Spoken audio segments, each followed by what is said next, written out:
Hey there, Wolfpack fans. It's me again, Kenton Gibbs, bringing you another episode of Locked On Wolfpack, and I'm bringing you the pregame episode that I promised you. And this episode is brought to you by BetOnline. BetOnline has you covered this season with more props, odds, and lines than ever before. BetOnline, where the game starts. So, what we're going to be doing is getting into and breaking down today's, or tonight's rather, matchup against Clemson and all the things that it will mean as far as going position group by position group, which group has the edge, as well as me giving you my prediction. Y'all know how I like to do it. I like to keep it mysterious. I like to keep it till the day of, and I don't always pick with state. Y'all know that about me. I've gladly admitted when I'm wrong in the past, but I don't always pick with state. So stick around for a full, in-depth, position by position, who has the edge, who's better analysis, and more on today's episode of Locked On Wolfpack.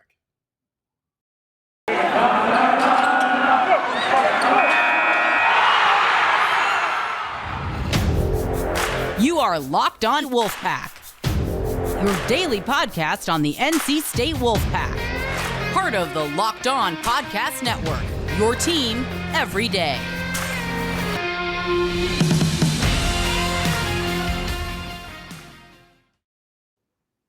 Now, all of this, of course, is going to be subjective because that's what sports talk is, right? All of it is based upon what I think and what I've seen and all that good stuff. And I like to stick to numbers. However, I want to start with this premise. Remember how everybody criticized Coach Doran and said that he only plays cupcakes in the beginning of the season. He plays a bunch of nobodies, and so we go 4-0 while playing the University of the Island of Misfit Toys and whatnot. And it doesn't really matter. And you know, the teams that we were playing were just god awful. Well, ladies and gentlemen, looks like the shoe's on the other foot this year. Looks like the shoe's on. Listen, all I'm saying is this. You can say what you want about, what the teams actually are, but in terms of coming into this game and saying who has played who has, gone up against the tougher opponents coming in, that shouldn't be a question. That should not be who has played tougher teams coming in? Who has had to go against better guys and who's done what against those teams? That shouldn't be a serious question. It just shouldn't be. Because again, we've seen the teams that NC State has beaten already this year have gone on to pull off massive wins like Texas Tech beating Texas and things along those lines. Like that's just the reality. Whether you want to talk about it or not, whether you want to accept it or not, whether you want to give a lot of credence to that game or not, it's something that happened there. It's something that you cannot avoid or run from. And so, with that being said, I just want to talk about the fact that again, normally I lead with numbers. Normally I do, but in this case, the numbers may be a little skewed. They may be a little thrown off by the fact that again, Clemson has played teams that so far this year they played 4 teams. And of the 4 teams that they played, I want to say 3 are FBS. Okay, you've got Louisiana Tech, you've got Wake Forest, and you've got Georgia Tech. 2 in conference, right? The 2 teams that they played in conference are how do I put this gently? I think that they have 2 of the worst defenses in the nation, and that is not. Again, I like to lead with the numbers and work my way back from there when I can. But those 2 defenses, I mean, if we look at their rushing defenses, Wake Forest, 68th in the nation. Georgia Tech, 120th in the nation of 131. I'm going to explain to you the significance of that later. But keep in mind that while I normally lead with numbers, this is a case where the numbers may be a little skewed. And trust me, I'd be the same way if NC State played a bunch of lollipop teams and I felt like I'm not necessarily confident in who they've played thus far. I would be the exact same way. So now, with that being said, with that out of the way, we start at the quarterback position. We're going to start with the backs, of course, the backfield, quarterbacks, running backs, and fullbacks, tight ends. We're going to start right there, okay? So, who has the better quarterback? Now, again, DJU, statistically speaking, this year has been much better than Devin Leary, has put up a much better QBR and all that good stuff than Devin Leary. With that being said, I'm not ready to dismiss a sample size of multiple seasons for a sample size of 4 games. Now, I hope it is the hope that Devin Leary gets it together and plays really good ball and all that. But even still, if we're talking about their ability to perform against, high quality defenses and all that good stuff, if we're just talking about what we have seen here, um, we can all agree that DJ looked good in his first couple appearances, right? Against Notre Dame and the team that Clemson played before that when Trevor Lawrence had COVID. He performed, he balled out, he looked amazing. Then the year after that, not so much. And then we get started into this year, and even in the Georgia Tech game, for a good chunk of that game, it was a struggle. It was not an easy time moving the ball. It felt like if Georgia Tech's offense could get anything going, if they were going to piss a drop at any point in time, they were back in that game. Never happened, but that's just the reality there. So, who has the better quarterback? I think with what we've seen out of Devin Leary, and Andrew Snicker brought up a very interesting point that I want to touch on here for a second. Andrew Snicker said, if Devin Leary plays well from this point forward in the season, if he plays well from this point forward in the season, nobody will remember the rough 4 games to start it. And that's a very good point. And I don't even think it was a full rough 4 games. I think that he played extremely well against lesser opponents, of course. Dominated UConn, dominated Charleston Southern. But that's what you're supposed to do. That's what an average quarterback could do. That's what I think a below average quarterback could do, given the opportunity. You've got to dominate those games. But we're talking about, who has the better play. And DJ is highly touted, right? Had all the stars in the world, 5-star guy. Uh, some people were still projecting him as a first round pick after last year and all that. So, all that good stuff. I'm going to give a decided edge to NC State here. I think that this isn't a slight edge. I don't think this is one where I got to meander and think about that too much. The backfield. This is a much more interesting place. This is a much, much more interesting place. Will Shipley, they must have gave that man some super soldier serum or something. Out of Weddington, North Carolina, has Wolfpack blood running in him. Of course, some of his family are NC State alums and whatnot. And he tore his ACL last year, but he is back and looking very, very explosive. Now, again, this is one of those moments where you have to take into account the books may be cooked a little bit in terms of like, yes, you can only play who's in front of you, but also who's in front of you kind of affects how I see your numbers a little bit, right? So again, we're talking the best FBS defense, rushing defense that Clemson has faced was Wake Forest, who was 68th in the nation. Georgia Tech is 120th, and Louisiana Tech is 126th of 131. So half of the teams they played are in the bottom 10 in the nation. I'm sorry, bottom 11, because it's 131. So bottom 11. But definitely in the bottom 10%. They're in the bottom 10% in terms of stopping the run. And I know what you're thinking. Well, Clemson ran the ball amazingly against Louisiana Tech, so that kind of skews their numbers probably. Okay, I feel you there. Let's talk about this for a minute. Georgia Tech, they allowed 119 yards on 40 carries, which averages out to about just a smidge shy of 3 yards per carry, right? Okay, 3 yards per carry. I want you to keep that in mind. 119 yards on 40 carries.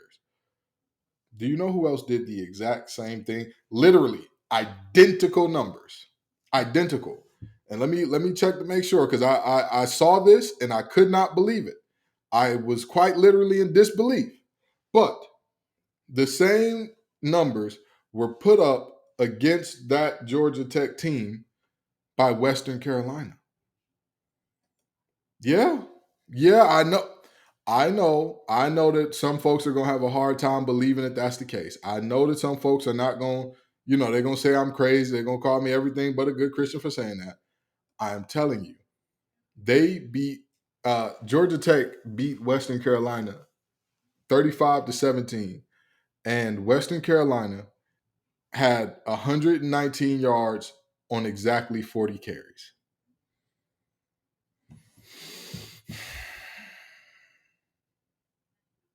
The numbers are identical. So then you ask the question, how is Georgia Tech 120th in the nation in rushing yards allowed if those two performances weren't great? Most people say they're not great, right? You don't want to allow over 100 yards rushing. And of course, that's taking away sack yardage too. But you don't want to allow 120 yards rushing, of course. But how are they in the bottom 11 teams in the nation will become the question. Well, there's a simple answer to that. When you go forward and you look at the other FBS teams that Georgia Tech has played, Clemson had by far the worst day running the ball. What do I mean by Clemson had the worst day running the ball? Well, let's take a look at what happened against the mighty Ole Miss Rebels. They ran the ball for 316 yards and six touchdowns, five per carry. Oh well, hold on. That is Ole Miss, and Ole Miss is much better than this team, and that's they're bigger, stronger, faster. That's a different breed than what they got out there at Georgia Tech. Different caliber of athlete, all that. Okay, I understand. Let's go on to UCF. Let's go on to UCF as well. At UCF, we're looking at 56 carries for 284 yards. So I think that the message I'm trying to get across here is that while Shipley and Pace have looked really good at times, they are very explosive. I'll give both of them that. If you let them run in straight lines, if you let them get downhill, um, you're gonna have some problems on your hands. I don't think either has. If I'm even, I'm leaving speed. But Shipley is a tough runner that has some speed on him. Pace, kind of similar, not as physical, a little bit more shifty, but even with that, not an amazing tackle breaker. I'd say that NC State's duo of Demi and Jordan Houston take a very, very slight edge, because they have looked good against good defenses. Again, whether you like it or hate it or whatever the case may be, Texas Tech has one of the best rushing defenses in the nation. They're 27th. They're 27th of 131. And you know why it's so interesting that they're 27th? They played the guy that is allegedly one of the best running back prospects in the last 5 to 10 years in Bijan Robinson. And they beat him. They beat him. So I think that the slight edge as far as running backs is concerned goes to NC State. I think there's a slight edge there. I think that one is much closer than the battle between quarterbacks. I'm almost tempted to call this a push because, again, Demi is good at breaking tackles, but sometimes having that home run threat that once they get Jordan Houston's very quick laterally, he's very quick. I have not seen a lot of, oh man, he's leaving out of these state running backs. So a slight edge.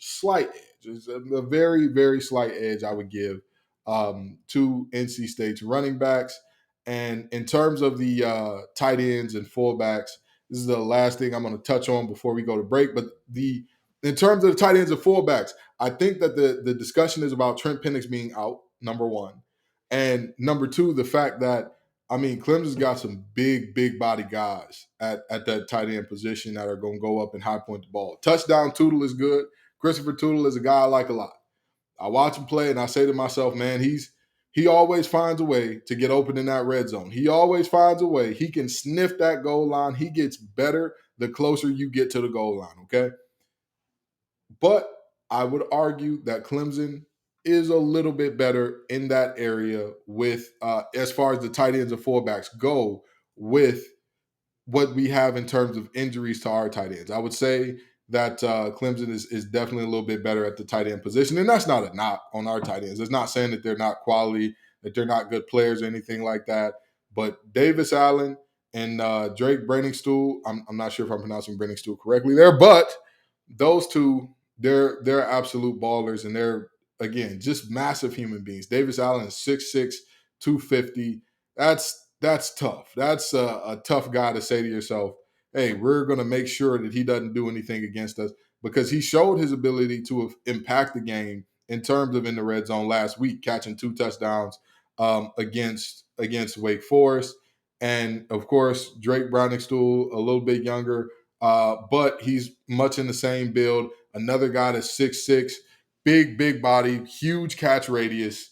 Not necessarily the greatest blockers in the world, but I mean, our guys, I think Chris Petula is a good blocker. I think he's a better blocker than people give him credit for. But with that being said, I think they have an edge there. I think they have a decided edge there. If Trent Penix was playing, I think we'd be looking at a much different situation in terms of my evaluation of those positions. But with that being said, I think that they've got the advantage there. And I am forgetting one of the twins right now, because I know we got twins. One of them's a linebacker, one of them's a tight end. And I believe it's Yarbrough. But yeah, Yarbrough is good as well. He's good, but he's not quite on that level with those guys that they got over there at Clemson. And that's just the reality. That's just the reality. Y'all know me. No fluff pieces, no hit pieces. And it's not to disrespect nobody. But I think that Clemson has a slight edge there. But don't worry. We've got a lot more position groups to get through. And again, I'll let you know exactly how I'm feeling, straight up and down, who I think is better and all that good stuff as the show goes on. All right. So trust me, stick with me. I'm going to give you everything you need to make sure that you know exactly why I'm picking, who I'm picking, and who you should pick. And speaking of picks, let me tell you about betonline.net. BetOnline is the number one source for all the football betting this season. Find all the latest player developments, team matchups, news, podcasts, and in-depth articles and analysis on every game you can find. And as always, BetOnline remains your continued source for all your sports wagering information, with live betting and up-to-the-minute scores for every sport. The fastest and easiest way to check on all your favorite games and events, including MLB, MMA, boxing, and golf. Head to betonline.net or use your mobile device to learn more. BetOnline, where the game starts. So the next position group that we're going to get into is the offensive line. And the offensive lines are very, very similar. Very similar. Basically bringing back everybody with the exception of one new starter. Both of our new starters being at tackle. Their new starter is a freshman starting at right tackle. Our new starter, guy who's been in the program a little bit, Big Bentley, playing out there at left tackle. And that's a situation where I think that Clemson, again, their offensive line has looked good. But again, you're playing against 126, 120, and 68 and an FBS opponent and an FCS opponent. But they have played good ball. They have played good ball, and they are back together. They are looking good. And I'm going to tell you this. Even though I think that the numbers are inflated a little bit, there's still something to be said about getting that confidence of just beating up on teams a little bit. There's something to be said about that. So I think that their offensive line is good. I think our offensive line, just a hair better. Just a hair. Because, again, they've proven it against teams that are really, really good. Last year, Clemson's offensive line struggled heavily, and I don't want to live in the past, because that is living in the past is a lot of what folks are doing in the media, and a lot of folks are saying in terms of the talking heads nationally, as far as Clemson hasn't won in Clemson in X amount of years, and they haven't lost to teams back to back in years since Jameis Winston was here, and do. This is not those teams.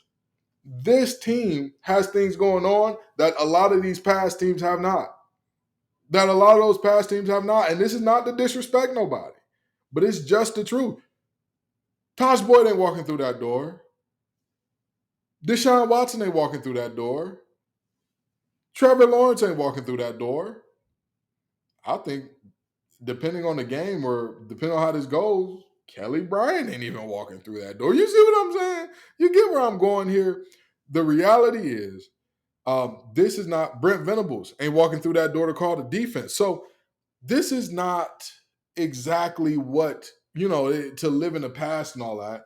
and say what teams are or not based off last year. But with that being said, even if we look at what's happened this year, again, to struggle to move the ball, and I'm not saying, of course, the game was 41-10, so I'm not saying that this is, Clemson played horribly and they couldn't do anything with Georgia Tech. What I am saying is this: for a large majority of those first two two and a half quarters, it was looking real rough.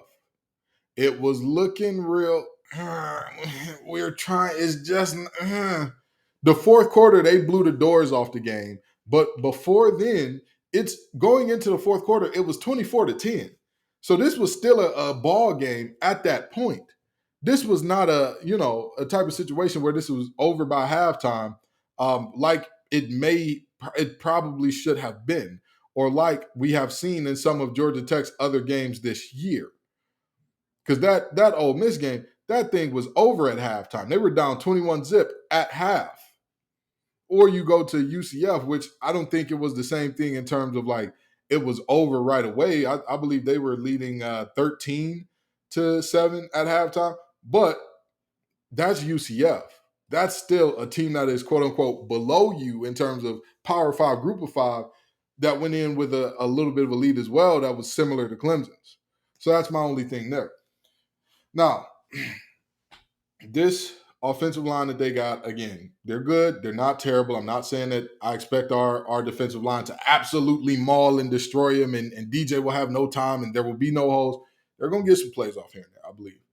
But I think that our offensive line has a little bit of an edge in that regard. Now we get to the defensive line. And defensive line was the hardest group to evaluate. The defensive line was the hardest group to evaluate because off talent, Clemson has it. This is not a matchup. This is not a discussion. This is not a thing. We have all conference guys. They have all Americans. We have guys that I think they have a chance at playing on Sundays. They have guys that are probably going to be taken in round one. They're going to be in the green room for the draft in Murphy and Brissy. And this is it's such a clear-cut advantage in terms of like if all things are even. But like I just included health. When I talked about the tight ends, I've got to talk about health here. I'm going to get to the linebackers in just a second. But I think that this group of linebackers Clemson has is better than the last. However, they are not always allowed to show that because when this defensive line is clicking, when they're looking healthy, when they're fully rolling, oh man, they're disruptors. They're a disruptor, baby. They will reestablish the line of scrimmage. They will get north and south and make your offense, make your backs bounce east and west, which is what you want. That's what you want. That's how you have good defense, by making sure that the runners aren't going north and south. When you're going east and west, that's when we've got our best chance to stop you because your energy is not being spent going towards the end zone. It's being spent going towards the sideline. And now I've got guys coming directly towards the line of scrimmage where you are. That's what that is. So there's that. And now with that being said, this defensive line has not always looked like that. They have not always looked like, oh, these are first rounders for sure. Oh yeah, these are the guys. And I understand, and this is not to I don't really want to talk about this, but I understand that there are other things going on. I understand that there have been losses in some of these players' families on top of the injuries and all that. My condolences goes out to the Brissy family. That's very serious. That's not something to joke about or talk about in here. That's that could very well affect somebody's play in a negative manner. It's not a surprise. It's not something that. But again, they have not always looked super dominant. They've looked good at almost every point. They look good, but they have not always looked like world beaters to the highest degree. And so when I think about NC State, I say, well, we've looked good too. And there have been moments where, Clark and Durden and Jackson have looked like world beaters as well, but they've been fewer. There have been fewer moments. And granted, that could be because of the teams we played and some of the systems that those teams run and all that. It's very possible. We have played some teams who like to fling the ball around the yard. And Texas Tech, I think their two best players that were available offensively were their running backs, and they just didn't really take much advantage of them. So I think defensive line wise, I think that Clemson has a decided edge. I think that they have, because again, I you're counting on them not showing up or not being something that we have seen out of them this year in order to say, well, they'll just be good. That's not a safe bet. The linebackers was the most fun. It was the most fun to watch film on both of these groups. I'm gonna tell you, man. I'm gonna tell you, this Clemson linebacker, Carter, Trotter, Simpson, they are it's a blast to watch them play. It's a blast, particularly Carter. Carter is everywhere. He's everywhere all the time. Every time you turn on that tape, you're gonna see Carter near that ball. That's just, the man is a ball seeking missile. Their trio of linebackers and our trio of linebackers to this game will feature, I believe, two of the top five linebacking cores in the country. In the country. I believe so. I wholeheartedly believe so. The only difference is the things that they're good at. That's the only difference. I believe that Clemson's linebackers are better at all the things that would be considered traditionally linebacker things, right? Like they're better playing off the line of scrimmage. They're a little bit better in coverage. Actually, no, they're a good bit better in coverage. However, NC State linebacker score has more versatility. Drake Thomas off the edge is a menace. Peyton Wilson off the edge is a menace. They both rush the passer better than I think any of those three guys do. But let's not get that confused. Uh, Carter and Trotter are very effective blitzers. Very effective blitzers. I could have Trotter and Simpson mixed up there. I'm not sure. I believe it's Carter and Trotter are very effective blitzers. But still, the ways in which they're used in that system, or the ways in which they've been used this year, a little bit limited, which is why I keep trying to tell everybody, losing Brent Venables ain't a small loss. That ain't a little, a little tap on the arm, just a little, oh, it's okay. Because he get, with these linebackers, oh boy, oh, I could only imagine how creative he get. But now, with that being said, as far as the linebackers, this is tough. This is tough.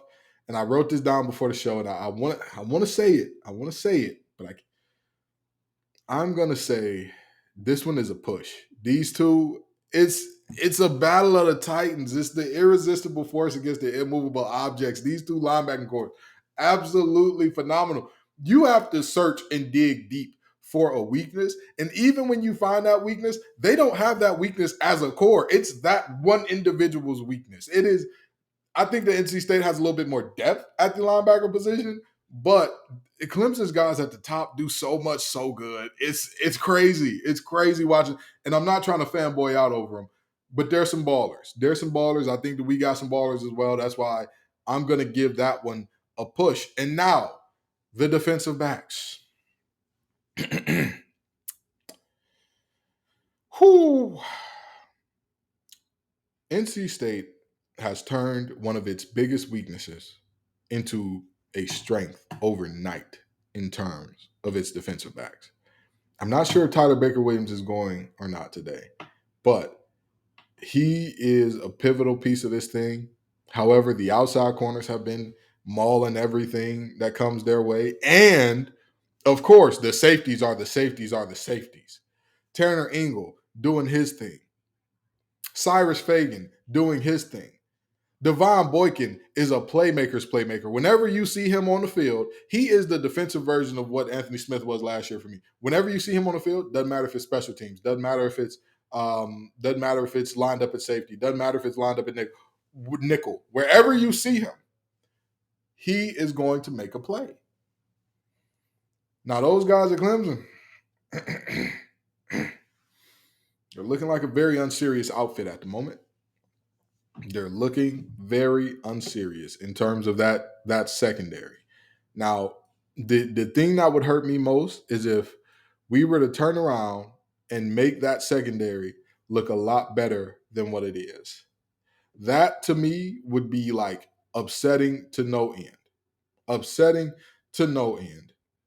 And don't get me wrong, I'm not saying that they're the worst secondary in the world. No, I haven't seen anything good out of them or anything like that, because that's not true. That's not true at all. They've got some guys. They've got some of their defensive backs Hey, they know how to do it. They know how to get the job done, all that good stuff. I am just saying, if this defensive backfield, Sam Hartman lit this defensive backfield up, and granted, there is a up tempo, much harder push the ball downfield vibe to Wake Forest offense, but this secondary looked lost in the sauce at multiple points. Like it was not a situation where I don't mind seeing high scoring games where both teams are like they're in position. It's just the offense is making plays that you're just like, hey man, you know, if they make that if they make that catch, you tip your hat and you say, all right, you got to do it again next drive, right? It wasn't that. It was busted coverages. It was guys looking at the back of guys' head. It was biting on double moves. It was panicking at the moment of truth.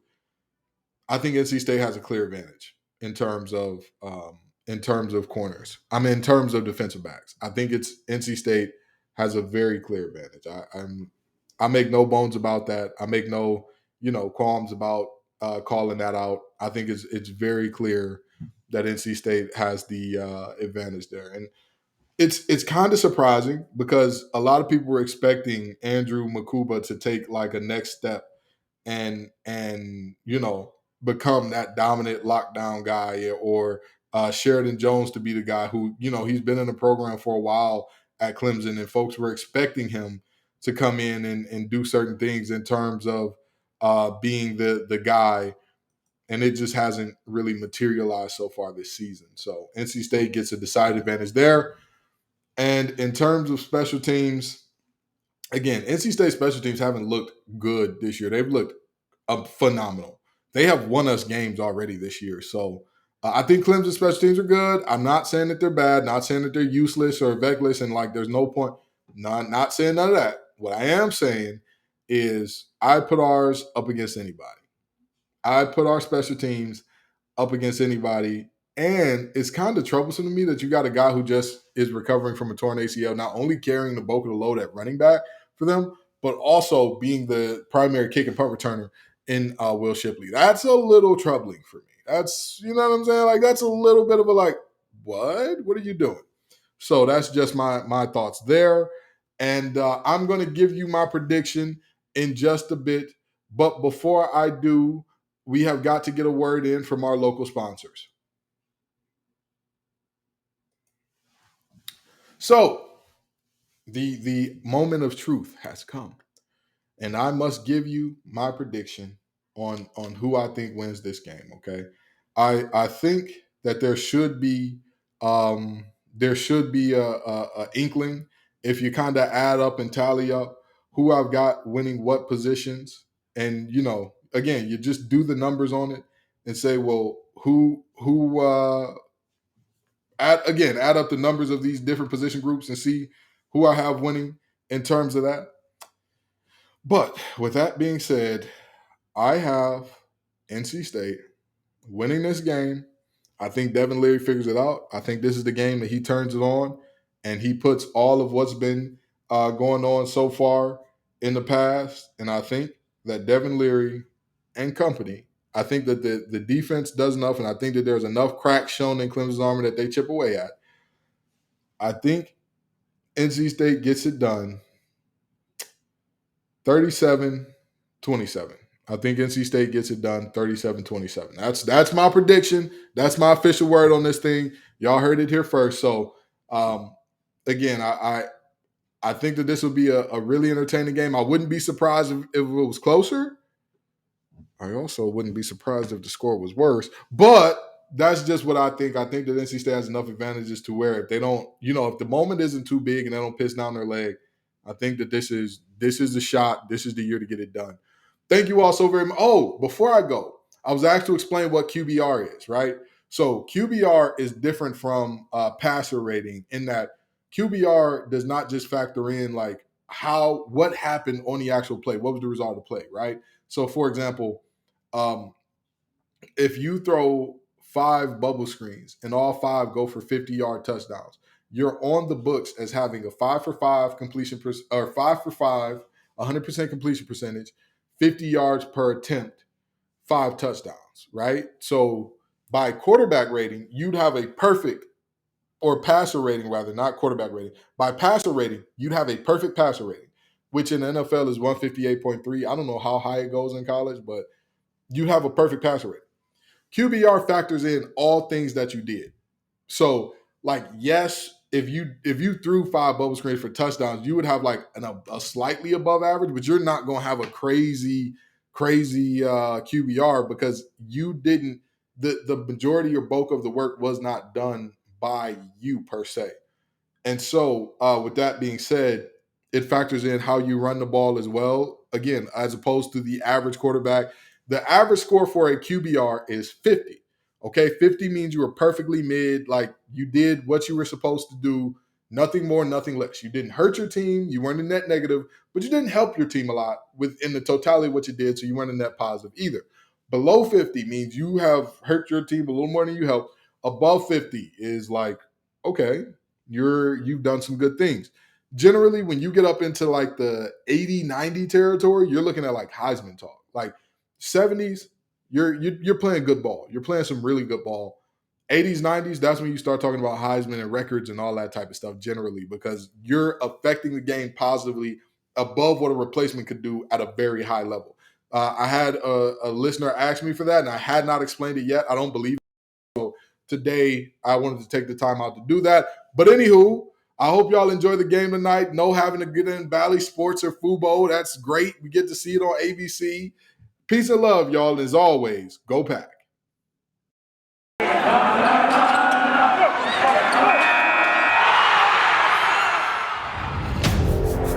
You are Locked On Wolfpack, your daily podcast on the NC State Wolfpack, part of the Locked On Podcast Network, your team every day.